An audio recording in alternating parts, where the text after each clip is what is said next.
You'll be happy to see that I have swapped out my chair for a rigid one that should make a lot less noise. Oh, yeah. Now, I can wiggle around a lot and not make any sounds, so that's cool.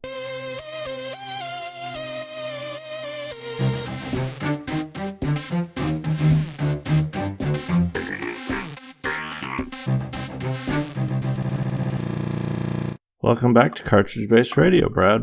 Well, thank you. Can't get enough of that sweet, sweet CBR. That is true. I am co-host Donald. This is co-host Brad, and we're here to talk about the video games. And before we dive into this week's topic, wanted to throw back to last episode a little bit when we were talking about Resident Evil Nemesis. And we had talked about how the Nemesis kind of stalks you throughout the entire game, can show up at any time and whatever, and I compared it to the double dragon enemy of Bobo, who bursts through walls and ruins your day, but I was actually thinking about this during the week, and there's a even older game. It was the first Castle Wolfenstein game, which was like on Commodore or something. It's really old, and it's kind of a overhead perspective, and you're sneaking through castles or whatever, and whatever you get to the end of the screen and you go off to the side, and then it loads a new screen and there's some guards on it, whatever, and whatever you see on the screen is what you have to deal with. But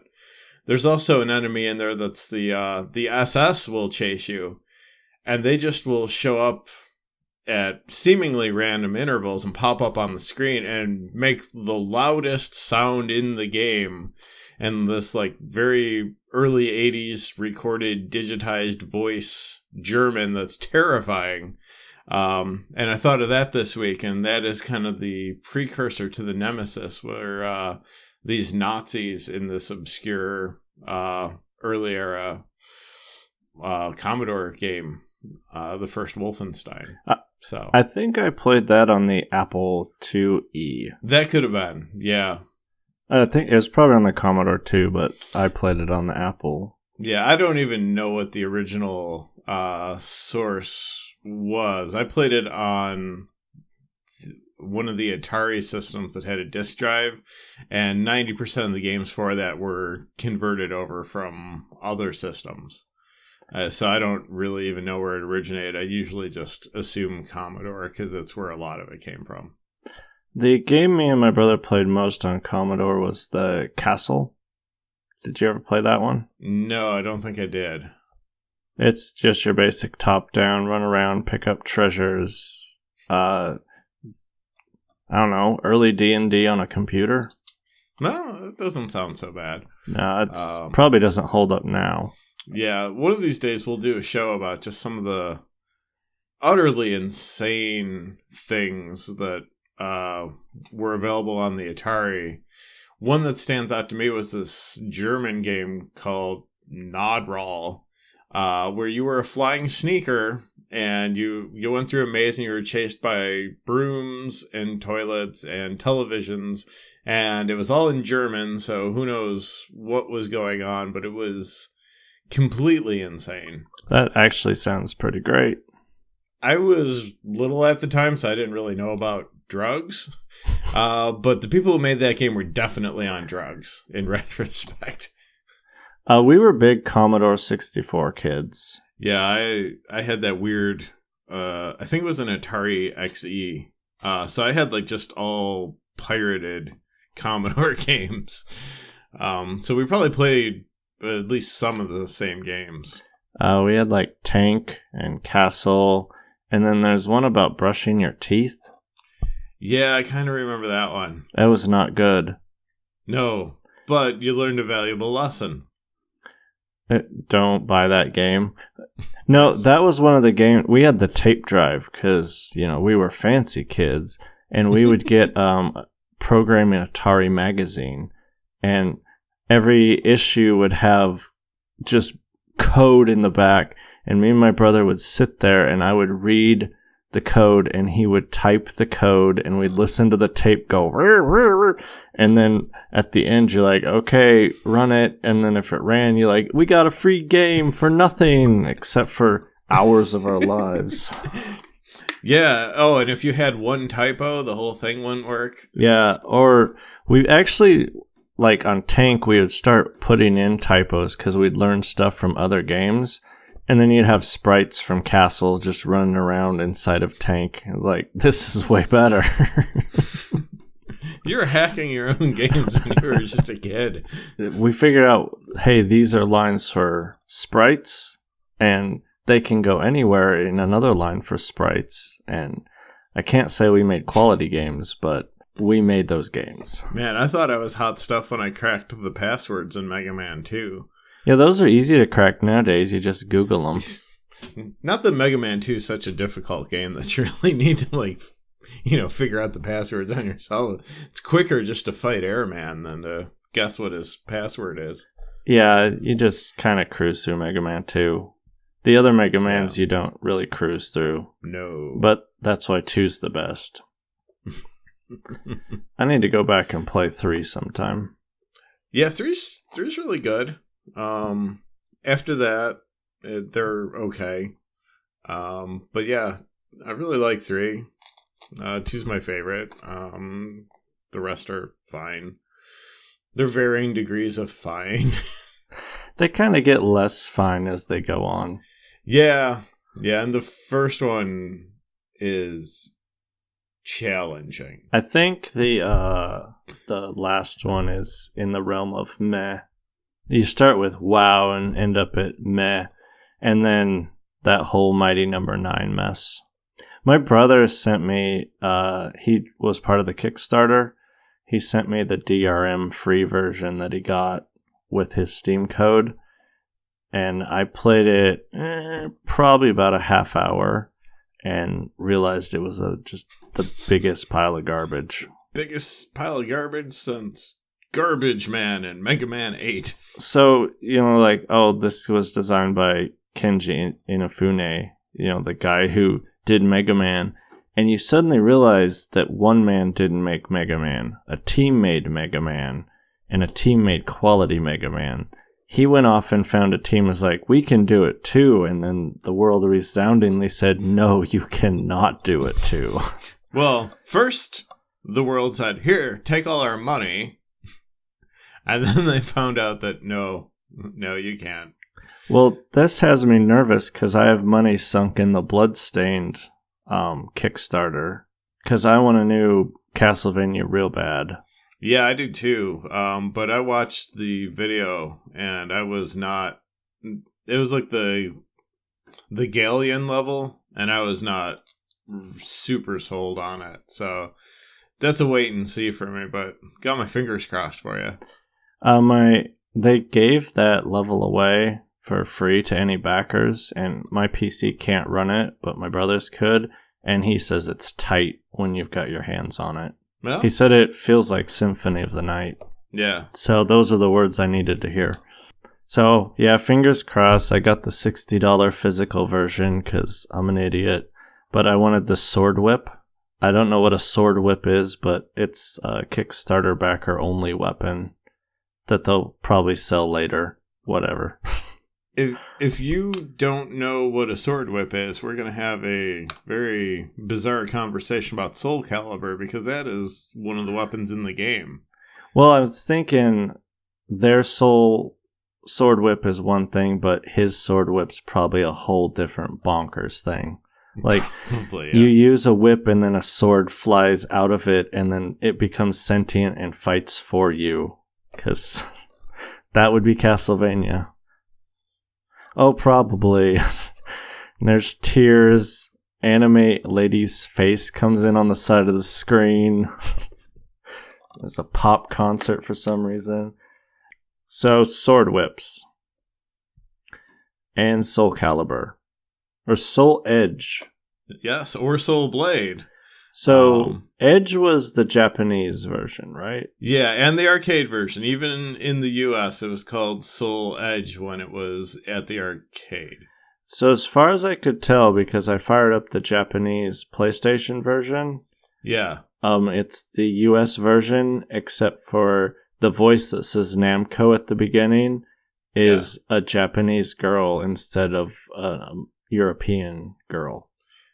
Okay, so then my question is, whenever a fight starts, what is the voice that's saying, a hero craves a sword, and a sword craves murder?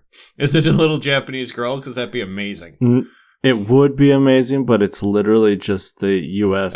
dialogue. Yeah.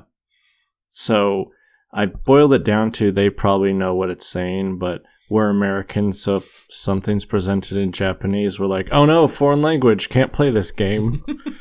They're like, oh yeah, I remember English from my first year in kindergarten. I think it's pretty great that you have this cast of characters from all over the world, and they all either speak English or Japanese. Like, it would have taken minimal effort to get out a Greek to English dictionary and have the voice actress for Sophitia, like, record, 20 phrases in Greek. So, okay, pretend you're being hit in Greek.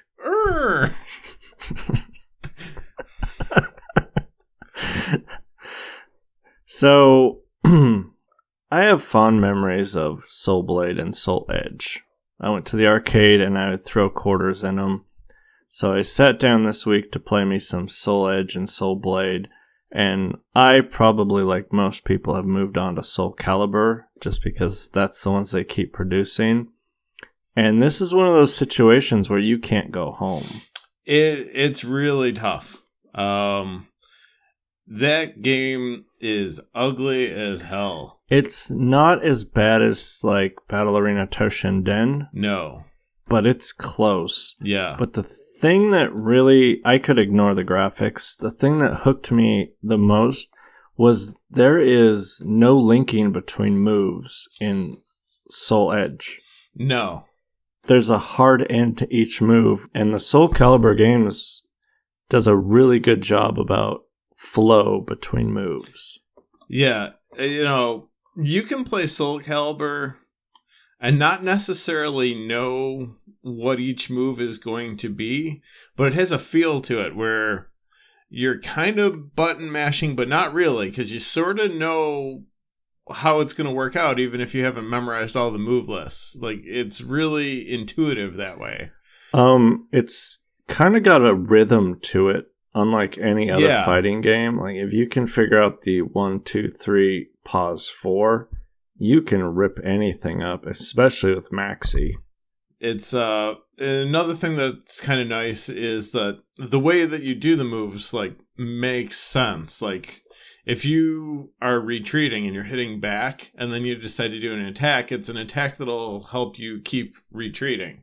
If you're, aggressive, forward in an attack button will give you kind of a quick attack that'll get you in close. So it's really well laid out, and all of the characters kind of share a template in the sense that, like, your aerial launcher is always going to be, like, down forward in the vertical attack. No matter what character you are, that's the one that's going to juggle your opponent if it hits. So you can switch between characters and not necessarily know everything about that character and still be competent. Yeah, and after, you find the character you like, you can then dive deeper into learning how to play them. And everyone always picks Maxi, but I was a Mitsuguri player. My best character was probably Kalik, who is almost as cheap as Maxi. I had one, like, ridiculous combo that, against a decent player wasn't going to work, but, against the kind of people I was usually playing against, just if I hit the first move, I was going to hit the whole combo. And it was pretty brutal. My favorite character in the games, in the whole series, is Sophitia, because she fights so dirty. I've always wanted to play a fighting game where, like, your character just, like, fights really dirty, and, like, Sophitia won't just knee you in the crotch, but then while you're on the ground, she'll also, like, ferociously stab you 3 or 4 times in the back of the neck while you're on the ground. Just vicious. I wish she had, like, some hair pulling or some eye gouging to add to it. I think was it the GameCube version had Link in it? Yeah. and they just lifted Sophidia's moveset and put it on Link. So it was really weird to see Link kick someone in the crotch and then throw a bomb in their face. Like, that doesn't seem very Link to me. You're better than this, Link. I would expect that out of Sophidia. I think the Xbox version had, was it Kratos? Or was that Spawn? In Soul Calibur 2, the Xbox version had Spawn, and the PlayStation 2 version had Hayachi from Tekken. The Hayachi thing, that makes sense, but yeah, it's like Spawn was a really odd choice, and that was the version of Soul Calibur 2 that I had. And, I had a bunch of friends come over, maybe not on launch day, but shortly after, and where I was just like, yeah, I don't really want to be Spawn. Like, it was 2004, maybe. Spawn wasn't really, like, a big deal anymore. I think how that came to be is Sony had some big McFarlane-produced game in the works, and they decided to put Spawn in because they were working so close with him, and this was going to be the greatest game he was making, and then it eventually got canned because it looked like hot garbage. That sounds about right. And then Soul Calibur 5 had Darth Vader and Yoda, and I think there was 4, but yeah. Yeah, and that was really weird. People complain, oh, well, lightsaber would just, cut through all the other weapons. And it's like, this is a game where, like, you stab somebody in the face 10 times in one combo, and they get back up. Like, the one guy has a katana blade. That's going to wreck shop, too. You might be better off with a lightsaber, because at least it's going to cauterize the wound as it goes through. But, Soul Blade and Soul Edge is just... I still love it on some level, but I just can't play it anymore. Because all my linking that I know, just from years and years of muscle memory, it doesn't work, and then I just get frustrated. Yeah, like, you can get maybe, like, some quick, like, 3-move combos, but that's about it. And that third move just will leave you vulnerable if it doesn't hit. Yeah. And that sounds like a really good balanced fighting game, but then when you play Soul Calibur and it all flows together so much more nicely, it's night and day, and it's so much better. And literally, Soul Calibur is Soul Edge down to the characters and the level art. Yeah. Just with a much better engine. And unlike Street Fighter, you probably could argue that their little fighting tournament is a real fighting tournament. It makes more sense, because in Street Fighter, you have, 8, 12, 16 different fighters, they all want vastly different things. And not all of those things are things that you would normally win a martial arts tournament to get. M. Bison's trying to take over the world, and somehow that leads to that. Ken, I don't even know what Ken is about. I know in his ending he ends up, like, marrying his girlfriend, but I don't think she was like, well, I'm only going to marry you if you win this tournament. Soul Blade, Soul Calibur, whatever, it makes more sense because they're all trying to get this sword, so it's like one thing, and they all want it, and they're fighting over it. So at least in that sense, it makes more sense. What doesn't make a ton of sense is that, according to the legend, nothing is known for certain about the Soul Edge other than misfortune falls on all who seek it. Like, that's the only thing that they know for certain. It is a certainty that if you go after it, misfortune will befall you. Hey guys, so everyone who goes after this sword, life gets real bad for them. Let's create a tournament where we fight to see who gets it. It's a great idea. Let's do it. We're all cursed just for being in the tournament. Is this sword any good? Oh, nobody knows. We just know that it's cursed. I think in the story it's, is it Siegfried who gets the sword in the first game and then he becomes Nightmare? Yeah.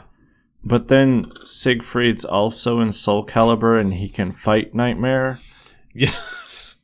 I always figured that was some sort of weird he gets the sword, and then it sucks him back in time just so he has to fight himself.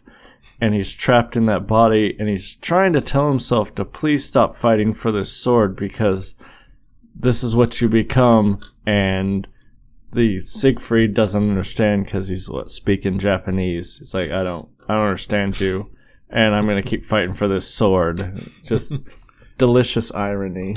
That is the nightmare. He's fighting himself, and that it's like Empire Strikes Back when Luke goes into the cave and cuts off Darth Vader's head, and it's Luke under the mask. Spoilers for a 30-year-old movie. I was just about to get around to seeing that movie. Thanks a lot. Older than 30 years. Oh, man. I'm depressed now. Yeah. It's coming up on the 4-0 there.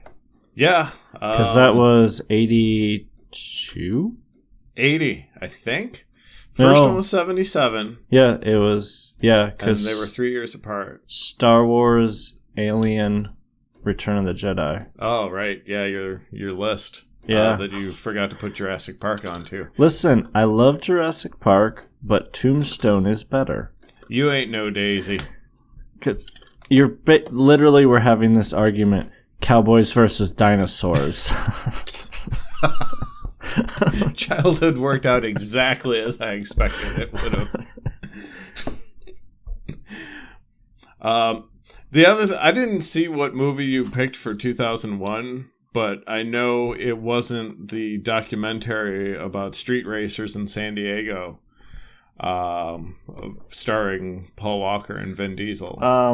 I do love Fast and Furious. I was actually telling my brother today that I love Fast and Furious, and now he's mad at me because he works in the film industry.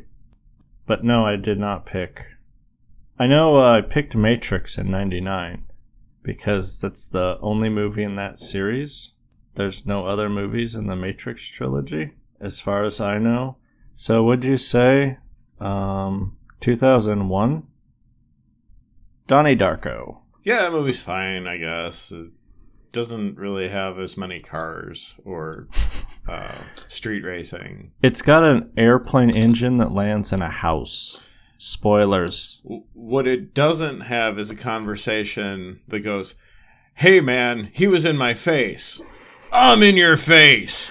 I'm telling you, those Fast and Furious movies are amazing. Once I had to have 2 root canals in the same sitting. They decided I was probably going to be in pain when I got done with these root canals, so they put me on some very heavy pain medications. And my wife flopped me down on the couch. And somehow I got my hands on the TV remote, and I purchased Fast and Furious Tokyo Drift on pay-per-view. Oh, that movie's awful. And I watched it, and apparently when I was done watching it, I went and told my wife it was the greatest film I had ever seen. And you could ask me any question about Fast and Furious Tokyo Drift, and I cannot answer a single one of them. So I've seen that movie, but I retained nothing from it because I was so high on painkillers. I remember it opens with the kid from American Gothic drag racing against the kid from Home Improvement, and they wreck a house, and then they go to Japan. I believe you. I have to believe you. I do know that Fast and Furious Tokyo Drift was actually in the future in the Fast and Furious timeline. Yes. And that's not weird or anything. No. It's like, we gotta have this future film to set up our amazing canon. We are getting way off topic from Soul Calibur, a game that has 0 street racing in it. I don't know, you put a car in there and Vin Diesel, he probably could hold his own. There was a Saturn game where you fought against a car. Fighting Vipers, one of the bonus characters was a Daytona USA car. I really hate you for making me remember Fighting Vipers suddenly. It was the game where you could knock off your opponent's clothes. Yes, I know what Fighting Vipers is. And it wasn't even like... like in a Dead or Alive game, you would kind of expect that, and, it would go a certain way, but Fighting Vipers was just like, Yeah, shirt flew off, whatever. Like, it wasn't gratuitous. We got this Virtua Fighter engine. We should make an edgy game with it. And then they put a car into it. I don't know. There's a pirate in Soul Calibur, so Daytona car in another game might as well. Yeah, during the late 90s, Sega was just like, we have this Virtua Fighter game. It's so close to being fun. What do we do to make this something people want to play? I think Virtua Fighter, since this is now a conversation about that era of fighting games, I think Virtua Fighter came into the fun zone for one brief game, and then it left it again, and that was Virtua Fighter 4 Evo. Yeah. And then it quickly backed off that fun thing. It was like, nope, we're not fun anymore. That one was too fun. We're going back to highly technical. I think my favorite moment in all of Virtua Fighter was the very first one I had on 32X. Don't judge me. That was a good system. Oh, it was the best. It was the best use of Christmas money I've ever had. And I got so much mileage out of that 32X. But I had the Virtua Fighter for it briefly, and there was one character, I want to say it was probably Wolf, where... all the characters had taunts after the match. So, camera flips around because it's all in 3D and it can go anywhere, and it zooms up on his face, and he's supposed to be saying, I win. But because the sound was not great in that era, it really just sounded like he was going, I'm weird. Oh. And we're like, yes, Wolf, yes, you are. I'm going to say that that's now canon in that game, is that he yells, I'm weird. There should be more fighting games where after you win, your character just announces that they're weird. It really could fit with any fighting game on the market. Easily. All of Killer Instinct. I'm weird. I'm a glacier man. I'm weird. Killer Instinct was great because it was the fighting game that you didn't actually look up from your strategy guide to see what was going on. You're just like, oh, here's my 20 button combo. I'll just punch. It was like playing the piano and reading sheet music and not actually playing a game. I'm not sure what Killer Instinct was. I know back in the arcade it wasn't fun. And then it wasn't fun on the N64, and it wasn't fun on the Super Nintendo. And then they gave it away free for Xbox One, and it was fun. It's really fun. Like, I even paid money to get Maya, because I was like, I used to use Maya, because when I was a teenager, I was like, she's a hot lady. I definitely do not still choose characters by that criteria, says the guy who just announced that Sophia is his favorite Soul Blade character. No, I remembered her moves, so I was like, the moves are the same, and then they put her in like a suit of armor. It's not like, hey, look at the sexy lady. It's like, hey, do you know her moves? She can break someone's soul with her 2 knives. I'm like, okay, I'm into that. But I went online the other day in that game, and through my voice chat, I could hear like an 8-year-old. And I was like, you probably shouldn't be saying those words to me, son, as you're totally crushing my spirit in all ways, shapes, and forms. I do not play much stuff online. But when Grand Theft Auto 5 came out, they made a big deal about how amazing the online mode was going to be. So I decided to check that out.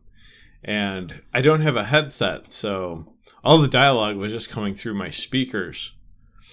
All the things people were saying.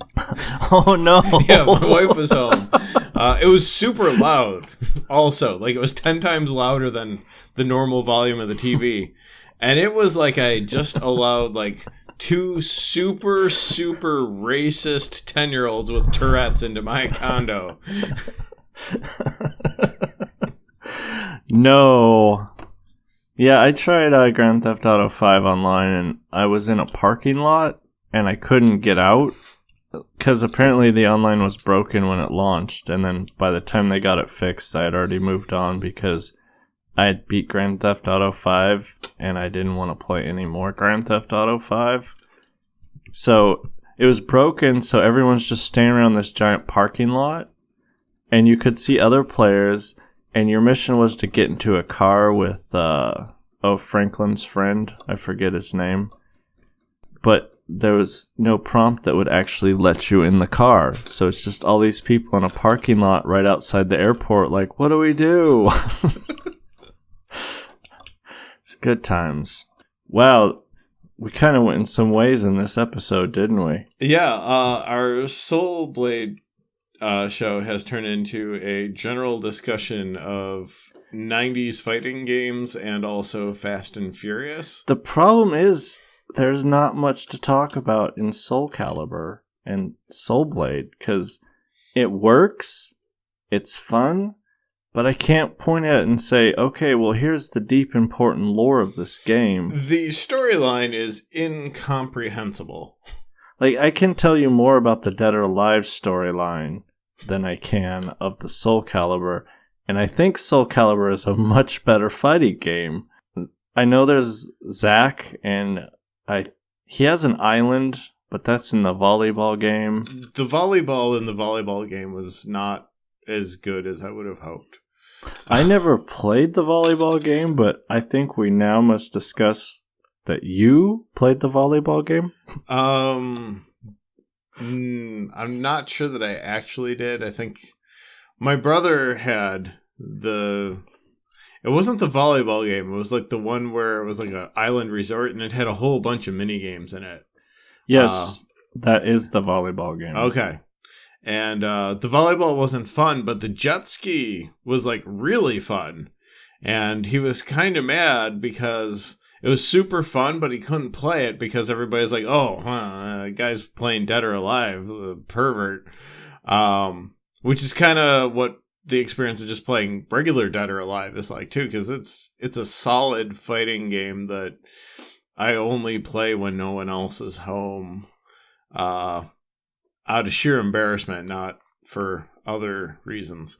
I just don't want people seeing me playing that game. I always use the ninja guy. The ninja guy's cool. So, like, this game has a ninja in it. Of course I'm going to play the ninja. Is it the Dreamcast version? There's a way for you to see, like, the X-rated version of the opening where arms aren't covering things, and I was like, who in their right mind is like, oh man, this is what I want in my fighting game? So Ivy. Yeah. The thing I love about Ivy is that in Soul Calibur she has two costume options, and one is like this like super like stereotypically like revealing like a bustier with really low cut and like thigh-high boots and everything. And her alternate costume, I think, is George Washington cosplay. It's like a 1700s military uniform and a powdered wig. I would say throughout the whole Soul Calibur series, she has gone through the most character redesigns out of all of them. Like, Voldo, they're like, hey, put him in this new set of seatbelts and this gag ball. Mitsuguri, I think they're like, I don't know, change the color palette of his costume. That's all we need to do. But Ivy in every game has some sort of new costume. And, like, her dimensions keep changing. I'm like, can no one decide on this character? Well, apparently sexy 1700s naval commander didn't catch on. So they needed to go in a different direction. Here's accountant Ivy. She'll give you some deductions. Is sword whip wood. I don't know how that would work. I would just hurt myself with it. Well, have you ever tried to play as Ivy? It is difficult. It takes dedication. For a game that I was praising for being really intuitive, Ivy's the exception. If you want to be a good Ivy player, you're going to have to work a lot at it. You got to study. It's almost like taking a college class in Intro to Ivy.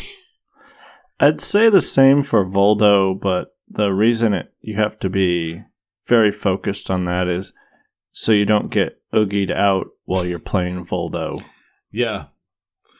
I was working at EB when Soul Blade came out, and as promotional materials, we got like cardboard standees for the game, and we knew, a couple days ahead of time they would send us directions for how to set up everything, so we get the marketing directions. And it said, the cardboard standee should be at the front of the store, and the empty boxes should be on a display on the shelf, whatever. So we saw that, and we're like, "Ooh, we're gonna get like a cardboard cutout of one of the Soul Blade characters." I hope it's Sung Mina. I hope it's Mitsurugi, whatever. We open it up and it's Voldo, and everybody's like, "Oh, come on!" Like we were gonna argue over who got to take it home, and then it's Voldo, and it's just like, ugh. You were the only store that got no customers. Like we're gonna drive all the way across town where they got the Nina. You guys got Voldo. You're lame. Like, come on, guys. No, Nina is one of the best in that game. Yeah. She can wreck house pretty quick. Yeah. It's her and Mitsurugi are the two that I play in that game. Or is it no, not Nina, Taki. Taki, yeah. With the isn't Nina like a version of Taki? I don't remember a Nina, but no, Nina. The later Nina is Virtua Fighter. Okay, well that would be the problem. Yeah, they're not the same game. We know lots about video games. we know too much. We're getting them mixed up. All those fighting games of that era sort of mushed together. Yeah. Except for Battle Arena Toshinden. I've never actually played BAT. So when I got my PlayStation, I was like, oh man, this fighting game looks so good. Look at these graphics. And it's like, it's going to be 3D and it is going to be amazing. And then you beat it in like 15 minutes with the first character you pick because it's just a cakewalk. And you realize it's not awesome at all. No, it was one of my biggest disappointments with a launch game. And then they kept making them. Yeah, they made at least 3 of those, maybe more. Number 3 had a really weird option. It had you could pick glitzy graphics at 30 frames a second or minimal graphics at 60 frames a second. So if you're really into frames in your fighting game, that was the way to play it. And if you're in for the amazing PlayStation 1 graphics, you go 30 frames a second. One thing that is kind of weird about Soul Calibur is everybody's going to get this sword so that they can, win a war or, liberate their people or, whatever. Everybody's got great motivations. They all want this sword. Half of them don't use swords. And even the ones that do, like, the swords are vastly different from each other. Like, if I was traveling the world to find the super weapon to use, I would want to know if it was the same kind of weapon that I'm used to, because, like, Astaroth is going to have a heck of a time switching from a giant axe to, like, 2 small swords. Maybe that's why in lore Siegfried won the sword. Because he used the exact same weapon. You might be onto something here.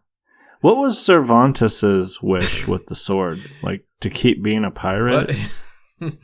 A better hat? Do what you want, because a pirate is free. He actually already had the Soul Blade in the first one, and he had turned it into 2 swords. So it seems like that would have destroyed it, but I guess it was fine. So maybe when you get it, it turns into your weapon of choice. Could be, although nothing is known for certain about the Soul Blade, other than anyone who seeks it out encounters misfortune. Yeah, they stopped making your game's franchise. They give up on it. Yeah, well, I mean, they made Soul Blade and they made Soul Calibur 1 through 4, and they're all kind of the same. And then they made 5 and they changed everything up, and it's kind of one of those things where they're almost ruined by their own success, because it was like after 5 games in the series, it was like you got to change things up. Like all you're doing is adding a couple of characters. It's the same game over and over and over. So Soul Calibur 5, they all new cast, changed up the gameplay a little bit, but it wasn't as much fun.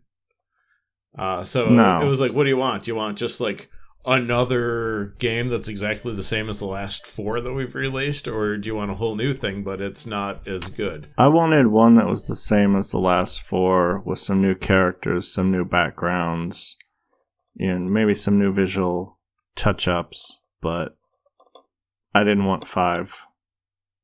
No one wanted 5.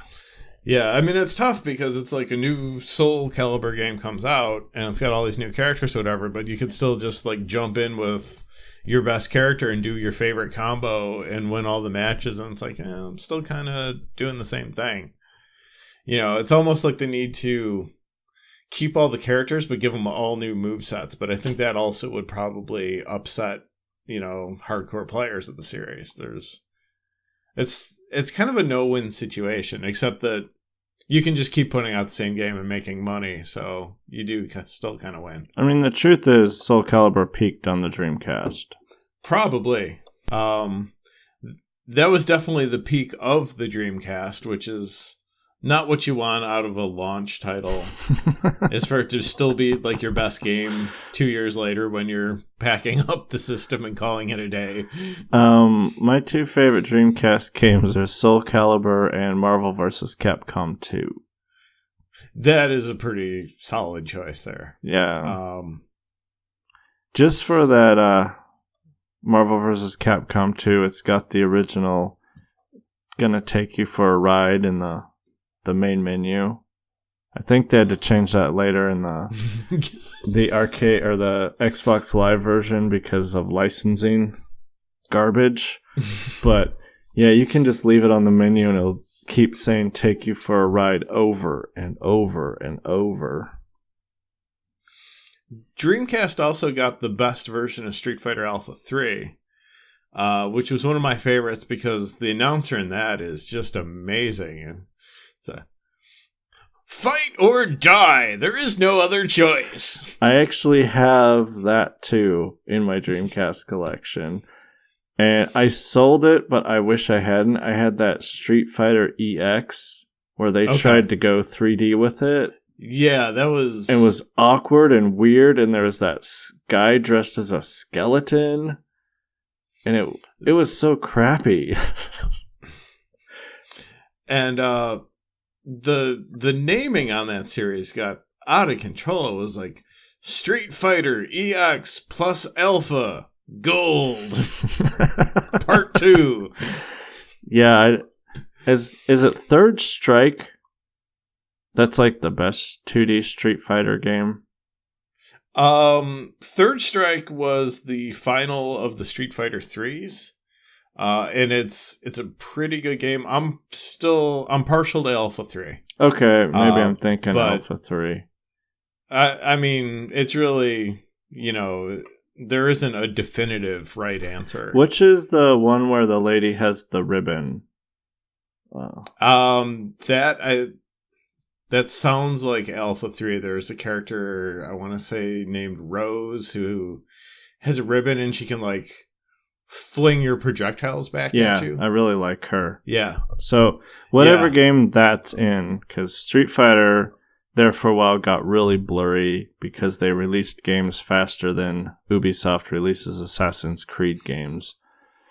So, it's just a big old mush. They were trying to keep up with the Madden model. No one should keep up with the Madden model.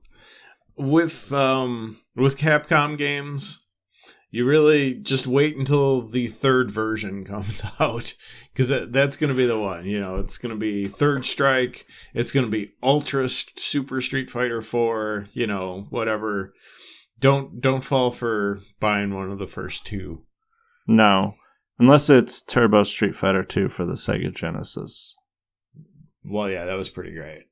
Yeah, I remember inviting friends over who had Super Nintendos, and you just wreck them on the Genesis version because the Genesis version ran so much faster than the Super Nintendo version, and they wouldn't know how to handle it.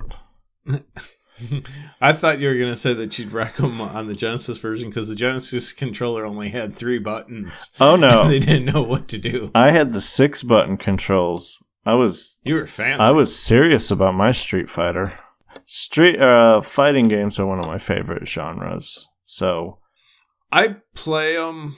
I don't really have anybody to play them with. I've tried online. I have one guy that would play a lot of fighting games with me, and that was fun. But like playing online isn't the same experience as like playing with your friend there. And playing a single player fighting game is a really different experience. It can still be fun. You know, there's a lot of people who are hardcore about fighting games. They're like, if you're not playing against other people, what's the point? And it's like, it's still fun. It's just a different kind of, it's almost more like a puzzle game. Like you're trying to figure out like what moves are going to like outsmart this pre-programmed computer. You know, like what's the secret technique to figure out how to beat, you know, this guy, and then you'll beat him every time. So it's, I'm not going to tell you that it's more fun or even close to as much fun as playing against one of your friends, but it's still fun. It's just a different kind of fun. I agree. I don't have much time to play with other people online anymore because my game time is precious and I don't want to waste it just getting wrecked over and over. So I usually just crank it up to the hardest difficulty and see how far I can get. And fighting games have gotten good about the harder difficulties pulling no punches with you lately. What we're saying is Soul Blade, maybe don't go back. Don't go back that far. No. So maybe start Soul Calibur for Dreamcast. That's a good... If you have a Dreamcast laying around, that's a good way to go. Did they ever release that for anything other than the Dreamcast? I believe it came to Xbox Live Arcade. Okay. But I'm not 100% sure. I think it did without online play, and people got upset about that. Yeah. And they said it never had online play. Putting online play in it would be hard.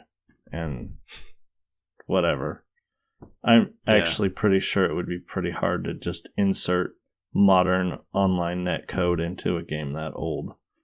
The game would be like, I don't know what you're talking about here. I'm looking for Control 2 with 0 lag. What are you talking about, this rewind system? What is this broadband you speak of? I'm trying to get my 56K connection going. Hold on while I make some submarine noises to connect. Yeah, Dreamcast and its modem. Oh, man. So, alright, well, we probably should end the show where we hardly talked about the topic of the show. Earlier episodes were saying, maybe we've been a little too structured. We haven't let the conversation flow naturally enough. And today, we've seen what happens when you just let the conversation go where it will. This is probably going to end up being the most popular episode. We're going to be like, what? Okay, well, do you have the old Facebook page up and ready? By the time this episode goes up? I will by the time this episode hits the air, because we are on a few-week delay. But since I haven't done it yet, I can't actually direct you to it. But we will have a Facebook page. It's probably going to be called Cartridge Based Radio, so if you search for that on Facebook, you should find us. No, actually just go to your wall and type, do you guys know where I can find Cartridge Based Radio's Facebook page? Someone obviously will come in and be like, oh yeah, it's right over here. Yeah, that'd be really good because then it'll announce to all your friends that they should also be checking out this awesome podcast. Yeah, and if you want to go over to iTunes and give us a rating of like 1 and say you guys suck.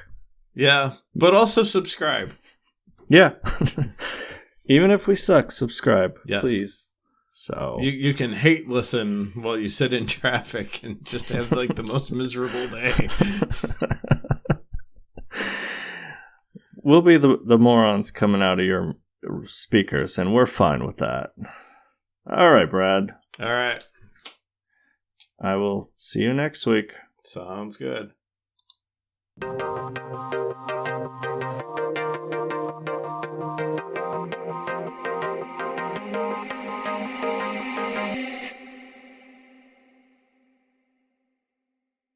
The wall is settling right next to me. It's like creaking. The whole house is right above me right now, and this wall is creaking. I'm sure you'll be okay. For those of you who are listening at home and not able to see the video, the drugs have just kicked in over at Donald's.